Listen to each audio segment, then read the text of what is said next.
you know? Yeah. And you asked about the challenges earlier. I think as an entrepreneur, we're fundraising concurrent with running the business.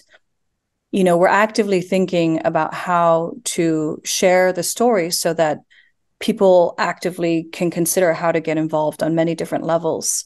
And I do think the part that makes it exhilarating, which is that there is no precedent or guidebook for this, is also what makes it hard, which is why I also said, this is one of the biggest communications challenges I've ever faced. But I do think, the ability of the brand to appeal to people on a level that engenders their participation is the answer. I've spent time, in rooms with heads of corporate institutions and industry, and also in the policy space. And, each arm is calling for a different thing. The truth for me is that I don't think you can expect corporate institutions to change, or industry or political systems to change, Yeah. unless markets demand it. Of And course, it's you totally, cannot change market behavior without really intense incentives. COVID is a great example. It takes very intense external circumstances for it to be big changes in human behavior. So yeah. I understand. And Yeah, we how want, are you all, what are you establishing internally to solve for that?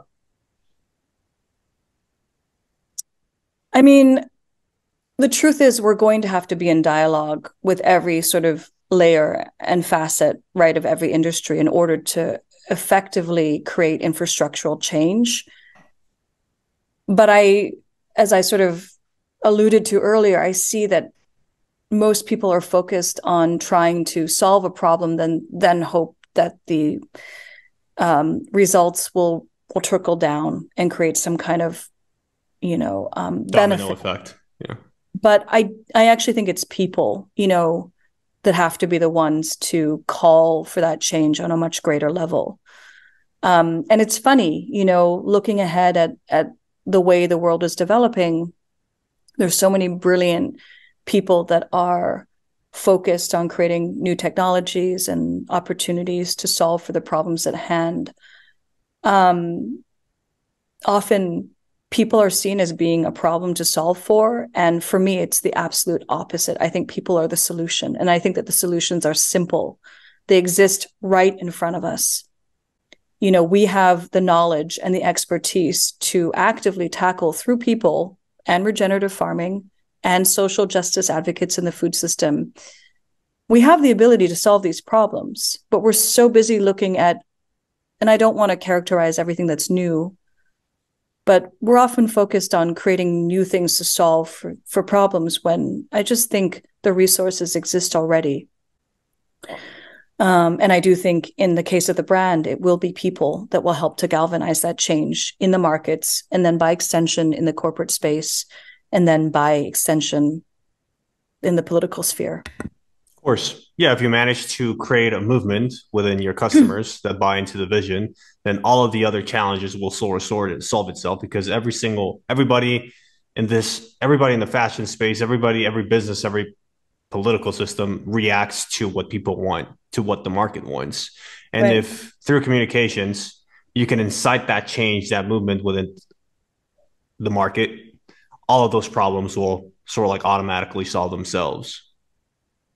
Or we'll be confronted with the need to solve them, Of right? Which is, course. I think, so much of the issue right now is that problems aren't confronted until they hit a complete and utter breaking point where, we're all actively being now tasked with solving for climate change.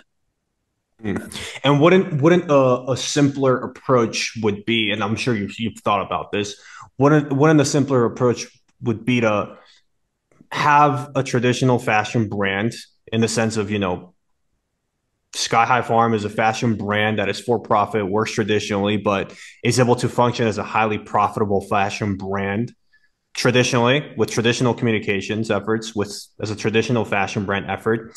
And then on the background, always work on what you've been working on, just not communicating it until it's actually ready and functioning. Wouldn't that solve the communications problem? So, like dividing it through steps. First, we make sure that we have a really profitable fashion brand publicly, right? We're always working on the original vision on the back end.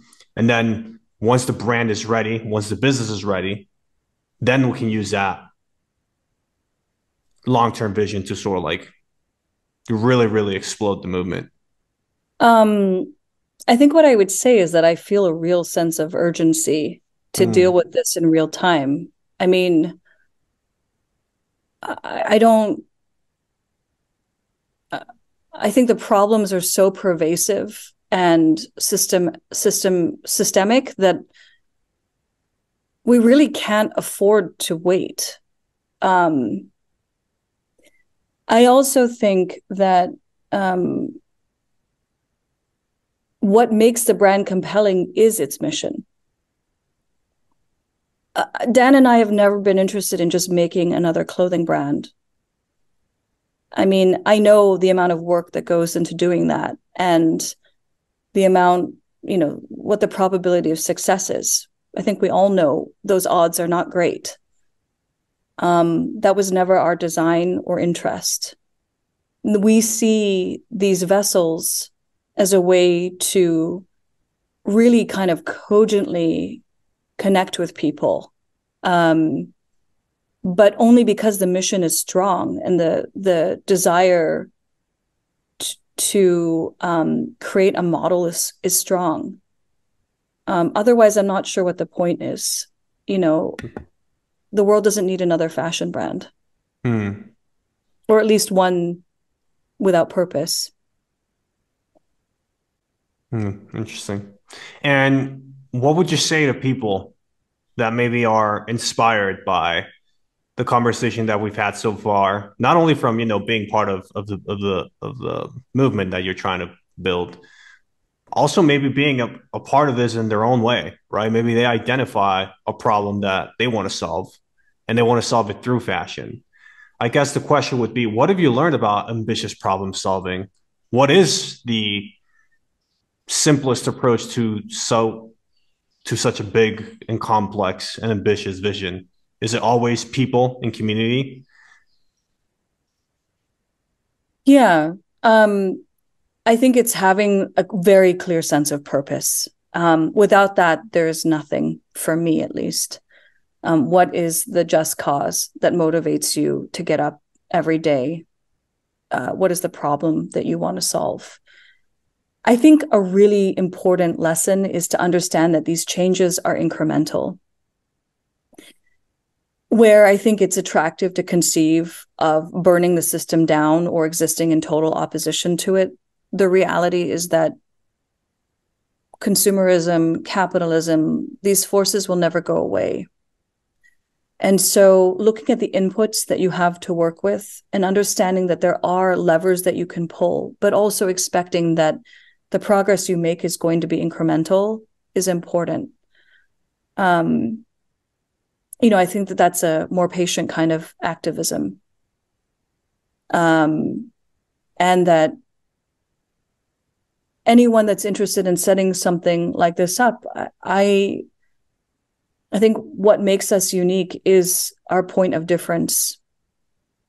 And so, again, assessing, the landscape, looking at who your competitors are, and then really actively considering if you need to assume all of the same models or traditional ways of working.